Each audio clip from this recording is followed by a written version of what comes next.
मैंने केवल सर वो मैंने ना एक एक्सपेरिमेंटल वे में लिया था, और मैंने कहा था कि चलो मैं ट्राई करती हूँ। And I was just doing it like try करने के लिए। और sir unexpected, like I was going in a kitty, मैं किटी में भी गई थी, तब भी मेरे पास में ना मेरी खुद की फ्रेंड्स ही आकर मुझे ना पैसे दे रही हैं कि तुम, एक्चुअली मैं न्यूमरोलॉजिस्ट हूँ, तो तुम मुझे ये बताओ वो बताओ। आज तक 4 साल से मैं प्रैक्टिशनर हूँ, एंड ये ऐसा नहीं हुआ था, बट नाउ मेरी फ्रेंड्स के थ्रू मेरे को क्लाइंट्स मिल रहे हैं। Like this is all miracle, and I am so much happy. और मैं तो I am so much excited कि मैं आपका ये कोर्स करने वाली हूँ। एंड मुझे हेलो सर। हाँ हाँ, बिल्कुल बिल्कुल, आवाज आ रही है। हाँ जी। And sir I really want to do that vastu वाला कोर्स फ्रॉम यू, क्योंकि मुझे इसमें एक्चुअली डीप नॉलेज चाहिए। और सर एक और चीज है, सर आप धन वर्षा और ये सब तो बताते हैं, मगर प्लीज सरस्वती माता को भी कैसे प्रसन्न करना है, क्योंकि knowledge knowledge is very very important. जैसे आपके पास है ना सरस्वती माता की ब्लेसिंग्स, वैसे हमारे पास भी हो। तो थोड़ा सा सरस्वती माता के को कैसे प्रसन्न किया जाए, लाइक उसमें भी थोड़ा सा आप। ठीक है। सरस्वती जी के लिए भी ना नेक्स्ट वेबिनार में हम कर लेंगे, बच्चों के लिए, ठीक है। सर हम हमारे लिए भी, क्योंकि सर हम ये विद्या ग्रहण कर रहे हैं तो हमारी नॉलेज बढ़नी चाहिए ना। इसमें ना गुरु गुरु मायने रखता है, सरस्वती माता नहीं। सरस्वती जो है वो ज्ञान की देवी है। सरस्वती हाँ जो जी। है ज्ञान की देवी है। मैं और एक्सपीरियंस ही शेयर करने वाली हूँ सब, क्योंकि आज जब से मैंने आपका कोर्स किया उसके बाद में तो मैं काफी अच्छे से अपने आप से इंट्रोड्यूस हुई हूँ। सबसे पहले तो कि सब उससे पहले मैं ऑकल्ट साइंस में हूँ, ये ब्लेस्ड है मेरा। बट ये ब्लेसिंग्स और है कि मैंने स्वर विज्ञान को उसके साथ में कनेक्ट करके काम किया है। तो जिस चीज से मुझे सबसे ज्यादा डर लगता था कि मेडिटेशन से, क्योंकि मेरी बॉडी बहुत ज्यादा वाइब्रेट होती थी। बट हाँ, अब मुझे जैसे मैं अभी 1 मंथ हो गया है मुझे मेडिटेशन करते हुए। तो सबसे अच्छी चीज सर मेडिटेशन में ये हुई कि मुझे अब कलर्स, अप एंड डाउन्स और इतने अच्छे तरीके से मेरिकल्स होते हुए दिखाई दे रहे हैं। बहुत बढ़िया, और बहुत अपने आप में एक ठहराव आया है, और चीजों को मैं काफी अच्छी तरीके से ऑकल्ट में समझने लगी हूँ, ये चीज क्यों है, किस लिए है, और क्यों आई है, और मुझे इसको किस तरीके से एज ए रेमेडी किसी को देना है। और सबसे अच्छी चीज कि ऑटोमेटिकली चीजें कनेक्ट होती है। बहुत बढ़िया। नहीं पता सर कैसे, बट हाँ कनेक्ट हो रही है चीज। बहुत ही बढ़िया, बहुत ही बढ़िया। सर मेरा बस यही एक क्वेश्चन है कि जो मैं एक मेडिटेशन के वक्त, एक तो मेरी पूरी बॉडी वाइब्रेट होती है जैसा कि ऑटोमेटिकली होती है, वो बहुत अच्छी तरीके से हील भी होती है। मेरा एक ही क्वेश्चन है सर कि जो मैं कलर्स देख रही हूँ अप एंड डाउन, जो एक रेनबो के जैसे कलर्स में, तो सर ये क्या है? मतलब ये, मतलब बहुत अच्छा लगता है कि आप 1 घंटा का जो मेडिटेशन है मैं 2 घंटे कर लूँ उसको। अच्छे लोग हैं जो यूट्यूब की वीडियो में कमेंट मार रहे हैं। मैंने देखा बहुत सारे लोगों ने फोकट का ज्ञान दे रहे हैं, होता जाता कुछ नहीं है। तो मेरी टीम तो कभी उनको रिप्लाई करती नहीं है, परंतु उनसे यही मैं कहना चाहूंगा कि अरे करके तो देखो। तुम्हारे जेब से कौन सा 100 रुपए भी तो नहीं जा रहा है। और तुम जब सांसों का प्रयोग करके देखोगे, ठीक है, तुम्हारी सांसें पड़ोसी की तो है नहीं। तुम्हारी सांसें पड़ोसी की तो है नहीं। अब सांसों को तुम जीवन भर लेते आए हो, गलत तरीके से लिए, अब सही तरीके से लेना चालू कर दो, हो सकता तुम्हारा जीवन बदल जाए। क्या दिक्कत है? तो यहाँ पर भिन्न भिन्न टाइप के लोग होते हैं, उन सबको बताना, उन सबके लिए कन्विंस करना बहुत मुश्किल है। तो कहने का तात्पर्य मैंने आपको स्टार्टिंग में बताया ना कि दो प्रवृत्ति के लोग होते हैं, एक होते हैं पॉजिटिव, एक होते हैं नेगेटिव। और सबसे बड़ी चीज बताता हूं, जब, अभी रुक जाओ मत, हैंड रेस करो, मैं अभी जवाब नहीं दूंगा अननेसेसरी। आप लोग हैंड रेस करोगे मैं डाउन कर दूंगा। दो प्रवृत्ति के लोग होते हैं। और सबसे बड़ी चीज बताता हूँ, मेरी ये वीडियो, मैं बार बार कहता हूँ ना, आप लोग अपने फ्रेंड्स के साथ, रिलेटिव के साथ, या जिनको आप लग रहा है कि कोई तकलीफ में है, आप उनको ये वीडियो शेयर करो। उनके पास आने के बाद भी वो क्या बोलते हैं, अरे कुछ नहीं हटा। उनके ऊपर कृपा नहीं होगी। क्यों नहीं होगी? क्योंकि उनका वो समय नहीं आया। समझ रहे हैं? उनका वो समय नहीं आया। समय इसलिए नहीं आया क्योंकि प्रभु कृपा जब होती है तो अपने आप आ जाती है। जब प्रभु कृपा नहीं होती है तो व्यक्ति कहता है ना, सामने होते हुए भी वो चीजों को समझ नहीं पाते। एक छोटी सी स्टोरी बताता हूँ। मैं एक्चुअल में मैं हमेशा क्लिप में ना कुछ कुछ देखते रहता हूँ और छोटी छोटी स्टोरियों से मैं बहुत कुछ उठा लेता हूँ। एक साउथ इंडियन मूवी थी, मैंने देखा था। एक बंदा बहुत तपस्या करता है, मतलब बहुत भगवान लक्ष्मी की बहुत तपस्या करता है, नहीं विष्णु जी की बहुत तपस्या करता है और हमेशा विष्णु जी को मानता। तो विष्णु जी को मानता तो एक दिन लक्ष्मी माँ उनसे बोलती है कि प्रभु, ये व्यक्ति, ये मानव आपकी इतनी पूजा करता है, इतना पाठ करता है, इसको आप कुछ दे क्यों नहीं देते? वो पूजा करता विष्णु जी की, परंतु दिल दुखा किनका? माता लक्ष्मी का। बोले इतनी पूजा करता, इतना पाठ करता है, आप इसको कुछ दे क्यों नहीं देते? तो विष्णु जी ने कहा कि अभी इसका समय नहीं आया। तो माता कहती है कि ये इतनी पूजा, इतनी पाठ, इतनी भक्ति करता है, फिर भी इसका समय नहीं आया। मैं देती हूँ, मैं इसको देती हूँ, आप मना कर रहे हो, करो, मैं जाकर देती हूँ। तो माता क्या करती है, एक पोटली में सोने से भरा हुआ पोटली उसके जस्ट सामने गिरा देती है। तो वो व्यक्ति क्या सोचता, उसी के जस्ट बगल से एक अंधा जा रहा होता है। जब वो अंधे से टकरा जाता है तो बोलता है हे भगवान, अच्छा हुआ मेरी आंखें हैं। फिर उसके दिमाग में क्या बात आती है मालूम है, कि अगर मेरी आंखें नहीं होती तो मैं कैसे करता। तो वो क्या करता, अपनी आंखें बंद कर लेता और एक डंडा उठाता और ऐसे टटोल टटोल के जाता। देखो, अंधा अंधे की एक्टिंग कर रहा है, ऐसे डंडे से टच करके करते करते जाता और वो जो पोटली है उसको लात मारता और बोलता पता नहीं कौन ऐसे लोग हैं जो बीच सड़क में सामान रख दिए, उसको लात मार देता और उस पोटली से पार हो जाता। और फिर आंखें खोलता और बोलता हाँ अच्छा हुआ भगवान, तुमने मेरी आंखें दी, मैं तो कम से कम देख तो सकता हूँ। माता तुरंत वापस आ जाती हैं और कहती हैं कि इतना बड़ा मूर्ख है, मैंने इसको भरी हुई पोटली दी, मैंने इसको भरी हुई पोटली दी, इसने अंधा बन के उस पोटली को पार कर दिया। तो विष्णु जी कहते हैं मैंने कहा था ना देवी, इस व्यक्ति का अभी समय नहीं आया है, तुम कितना भी प्रयास कर लो इसको देने की, इसका समय नहीं आया है, ये अज्ञानतावश अपनी आंखें बंद कर लेगा। कहने का मतलब मेरा यह है कि जब ये स्टोरी के फॉर्म में थी, ये भी मैंने साउथ इंडियन मूवी में देखी थी, क्योंकि ऐसी क्लिप आते रहती तो मुझे अच्छी लगती जिसमें कुछ हमें सीखने मिले। इस कहने का मेरा मतलब ये है कि जब आपके ऊपर प्रभु कृपा होती है, जब आपके ऊपर किसी गुरु की कृपा होती है, जब आपके ऊपर शिव की कृपा होती है या जिस भी भगवान की आप बोले, जब कृपा होती है तो अपने आप ऐसे व्यक्ति से कनेक्ट हो जाते हैं जो आपको सही मार्ग पर, सदमार्ग पर ले जाना चालू करते हैं। ये आपके अंदर के कहीं ना कहीं एक पॉजिटिविटी है, इसलिए आप इस वे में जुड़ गए और वो जुड़ते चले जाओगे। कारण क्योंकि आपको आपसे आपका परिचय करवा रहा हूं मैं इस स्वर विज्ञान में, मैं आपको आपका परिचय करा रहा हूं। मैं ये नहीं कह रहा कि आप ये कर दो, आप वो कर दो, आप दुनिया भर की चीजें कर लो। आपको आपका जब परिचय हो जाएगा ना, जैसे गौतम बुद्ध हमेशा कहते हैं, तुम सोए हुए हो, तुम जिस दिन जाग गए उस दिन तुम इस दुनिया से पार पा जाओगे। हम सारे के सारे सोए हुए हैं और सच में सोए हुए हैं। हम चार चीजों में सोए हुए हैं, किस मालूम है? एक तो रिलेशनशिप खराब है, उसमें सोए हुए हैं। हमारे पास पैसा नहीं आता, उसमें हम सोए हुए हैं। हमारे रिश्ते में बहुत खटास है, उसमें सोए हुए हैं। हमारे ऊपर कर्ज है तो हम उस पे उसी कर्ज को चुकता करने के लिए सोए हुए हैं। उस चीज से हम ऊपर उठ ही नहीं पा रहे।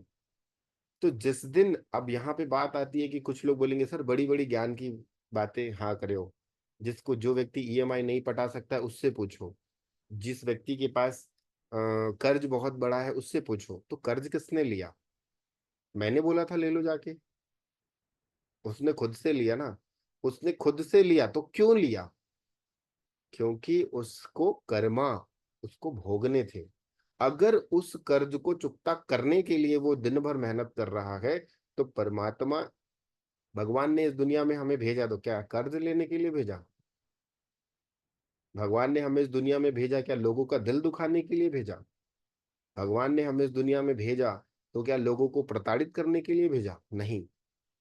जब हम हमें क्यों भेजा इस दुनिया में? उन्होंने इसलिए भेजा कि तुम इस दुनिया में जाओ, इस दुनिया में क्या खूबसूरत सी खूबसूरत चीजें हैं उसको देखो, उसका आनंद लो, और जब तुम मर जाओ तो मेरे पास आकर बताओ कि प्रकृति में मैंने क्या खूबसूरत चीजें बताई हैं।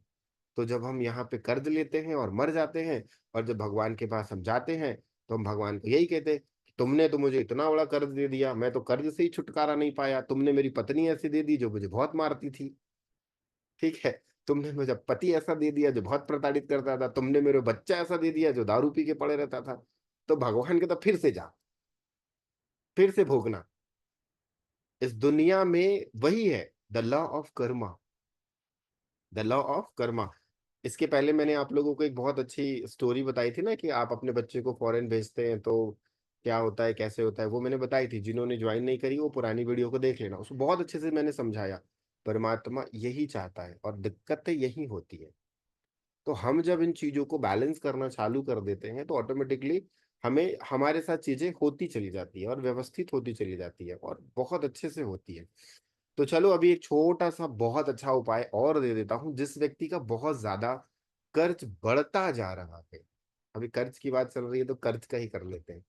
जिस व्यक्ति का कर्ज बढ़ता जा रहा है, कर्ज चुकता नहीं हो पा रहा है, पैसा नहीं आएगा, इसमें पैसा नहीं आएगा। ये मत सोचना कि ऐसे छत फटेगी और भगवान लक्ष्मी ऐसे बंडल बंडल गिरा देंगी, ऐसा कुछ नहीं होगा। कर्ज में फंसे हो उसका रास्ता मिल जाएगा, कर्ज में फंसे हो उसका रास्ता मिल जाएगा। हो सकता है कि आप जिस पथ पे चल रहे हो उस पथ में आपको किसी ना किसी प्रकार की कोई हेल्प मिल जाएगी, कहीं ना कहीं आपको उस कर्ज को चुकता करने के लिए किसी प्रकार की कोई व्यवस्था बन जाएगी। ये उपाय वो है, ये उपाय वो नहीं है कि छत फटेगी, माँ लक्ष्मी ऐसे बंडल गिरा देंगी और मैं अपने कर्ज को चुकता कर दूंगा। बिल्कुल ऐसा सोच के तो बिल्कुल मत करना। कहते हैं ना, जब आदमी रास्ता भटक जाता है तो उसको सही रास्ते पर आप चला दोगे तो वो अपनी मंजिल तक पहुंच जाएगा कि नहीं पहुंचेगा। एग्जाम्पल के तौर पे ये समझ लो कि कोई व्यक्ति यही रास्ता भटक गया और वो आपसे पूछ रहा है कि मुझे इस रास्ते पे जाना है, तो आप क्या बोलते हो, चल भैया तेरी गाड़ी में बैठ के मैं वहां तक छोड़ के आता हूँ तेरे को। ऐसा करते हो क्या, ऐसा करते हो क्या कि कोई नहीं है, अच्छी गाड़ी है तेरी तो BMW है, चल खोल, तेरे साथ वहां तक 100 किलोमीटर मैं भी घूम के आ जाऊंगा और मैं तेरे को रास्ता भी बता दूंगा। ऐसा करते हैं क्या हम, नहीं करते। हम क्या कहते हैं कि भाई साहब एक काम करना, यहाँ से सीधा जाना, 20 किलोमीटर के बाद एक चौक पड़ेगा, वहां से ऐसे मुड़ना, ऐसे जाना, ऐसे ऐसे पहुंच जाओगे। रास्ता दिखा दिए, साथ में तो नहीं जाते। सेम चीज है, रास्ता मैं दिखा रहा हूँ, चलना आपको पड़ेगा, चलना आपको पड़ेगा। मैं मंजिल तक नहीं पहुंचने वाला। तो चलो उपाय लिख लो, बहुत खूबसूरत सा उपाय है। आपको क्या करना है, एक इतना बड़ा मिट्टी का दिया लेना है। मिट्टी का दिया जो जब माँ भगवती बैठती है ना देवी, तो उस समय जोत जलाई जाती है, आप लोगों ने देखा होगा, जिसको खप्पड़ बोलते हैं। बड़ा सा दिया, छोटा दिया आता है, एक बड़ा सा, इतना बड़ा दिया।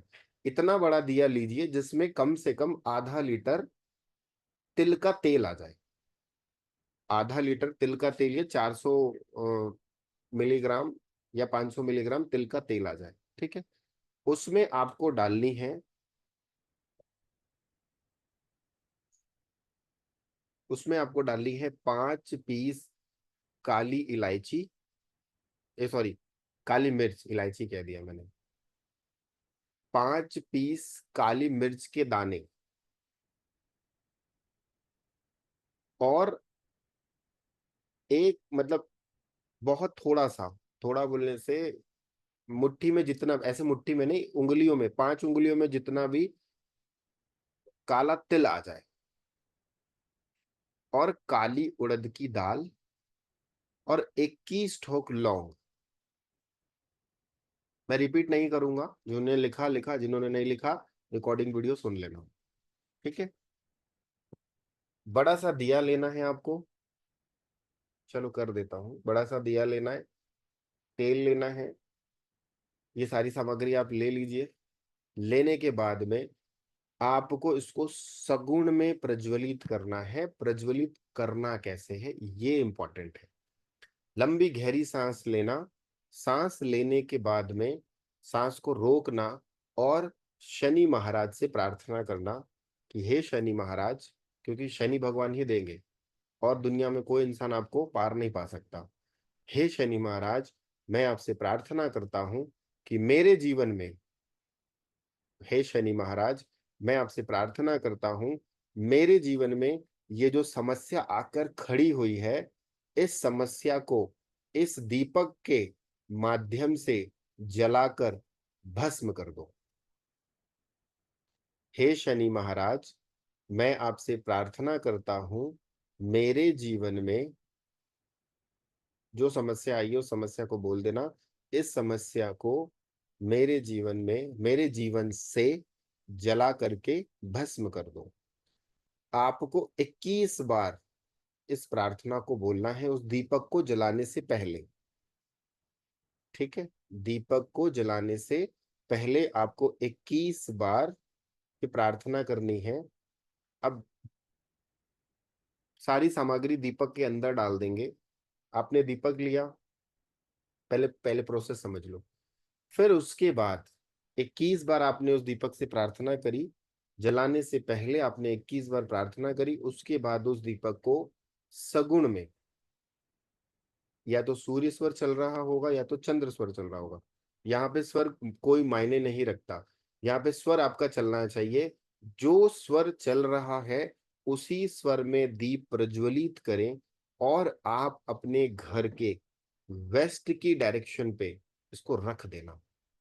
ये दीपक सगुण में जलाएंगे, ये मिनिमम से मिनिमम 24 आवर्स तक जलेगा, क्योंकि आपने 500 ml ऑयल डाला, और सगुण में जलाएंगे तो जाहिर सी बात है कि 24 से 48 घंटे जल जाता है। जब ये दीपक जल जाए, जब ये दीपक जल जाए तो उस दीपक को क्या करना है, किसी भी चौराहे में ले जा करके पटक देना। शाम को, दोपहर में, रात में, कभी भी। अब आप बोलेंगे कि सर कोई देख लेगा, तो ऐसे समय में जाओ जिस समय कोई ना देखे। सुबह सुबह 5 बजे ही चले जाओ, जब वो भी दीपक बुझ जाए, चला जाए, तो सुबह सुबह 5 बजे टहलने के नाम से जाइए, कोई चौराहा मिले वहां पे जोर से पटक दीजिए और अपने घर वापस आ जाइए। अगर आप इसको महीने में एक बार रिपीट कर लेते हो, जैसे आज आपने जलाया, अब जलाना कब है, ये भी जलाना है आपको शनिवार के दिन। शनिवार के दिन ही जलाना है, उसके अलावा शनिवार या मंगलवार, उसके अलावा कोई दिन नहीं होगा। शनिवार को जलाइए या मंगलवार को जलाइए। अगर आपने एक शनिवार जलाया तो 1 महीना का वेट करिए, फिर 1 महीने बाद फिर से रिपीट कर दीजिए। सेम प्रोसेस रहेगा, उसको जला करके तोड़ना है आपको। अब यहाँ पे बात आती है, छोटे छोटे ऐसे ऐसे प्रश्न आते हैं ना, ताकि आप लोग उलझो ना, मैं ही जवाब दे दूं उसका। आप ही के प्रश्न, आप ही मेरा ही जवाब। दिए में डालना है क्या सारी सामग्री, फिर से समझ लो। दिया लेना है, तेल लेना है, दिए में सारी सामग्री डाल दी आपने, बत्ती डाल दी, दिया तैयार हो गया, अपने सामने रखिए। जलाने से पहले उसमें प्रार्थना करिए, प्रार्थना करने के बाद सगुण में उसको जला दीजिए। घर की वेस्ट की डायरेक्शन पे जलाना है। बात ये आती है कि सर जमीन में रखना है क्या, तो जमीन में रखिए। सर टेबल में रखना है क्या, टेबल में रखिए। जहां मर्जी वहां रखिए, कोई दिक्कत नहीं है। बस आपको क्या करना है, उसको वेस्ट की डायरेक्शन पे रखना है। ठीक है, वेस्ट की डायरेक्शन पे आपको रखना है। कब रखना है, शनिवार के दिन दिन में करना है, शाम को करना है, जब आपको समय मिले तब करना है। ठीक है, बस इतना करिएगा कि जब आप वो दिया प्रज्वलित कर रहे हैं तो उसके आसपास में व्यवस्था देख लीजिएगा, किसी प्रकार का कोई नुकसान ना हो, मतलब आसपास से कोई कपड़ा वगैरह ना हो। बस इतना आप कर दीजिए। वेस्ट में टॉयलेट है तब क्या करें, तो टॉयलेट के बाद अगल बगल में जला दो। वेस्ट में मेन डोर है तो क्या करें, तो मेन डोर के बगल में जला दो। वेस्ट में जलाना है चाहे कुछ भी आ जाए। जब आप इस दीप को वेस्ट की डायरेक्शन पे जलाते हो तो एक्चुअल में होता क्या है, कर्ज का बढ़ाना, कर्ज में डुबाना, कर्ज का बढ़ाना, कर्ज में डुबाना, और एक कर्ज को चुकता करने के लिए दूसरा कर्ज लेना, ये शनि भगवान का खेल है। ठीक है, एक कर्ज को चुकता करने के लिए दूसरा कर्ज लेना, ये शनि भगवान का खेल है। क्योंकि शनि जो है वो कर्म के देवता है, और शनि जो है वो आपके काम धंधा भी बोला गया है। तो अगर किसी व्यक्ति का शनि बहुत प्रबल होता है तो उस व्यक्ति को जीवन में समस्त चीजें मिलती हैं। तो इसीलिए तो शनि को अच्छा करना है। अब कितनी बार करना है, इसको 3 बार से ज्यादा रिपीट नहीं करना। 1 महीना आपने जलाया, फिर 1 महीने जलाया, फिर आपने 1 महीने जलाया, बस 3 महीने करिए। आप देखोगे कि शनि महाराज आपके जीवन में कहीं ना कहीं से कोई ना कोई ब्लेसिंग्स देना चालू कर देंगे। मतलब कुछ भी अच्छा होने लगेगा, या आपको अपॉर्चुनिटीज अच्छी मिल जाएगी जिससे आप उससे बाहर निकल जाएंगे। कुछ भी अच्छा होगा, कुछ भी कह सकते हैं, इसमें आपको बहुत हेल्प मिलेगी। ठीक है, इसमें बहुत हेल्प मिलती है और मिलेगी ही मिलेगी। ये उपाय बहुत जबरदस्त उपाय है, करके देखना, बहुत अच्छे रिजल्ट मिलेंगे इसमें।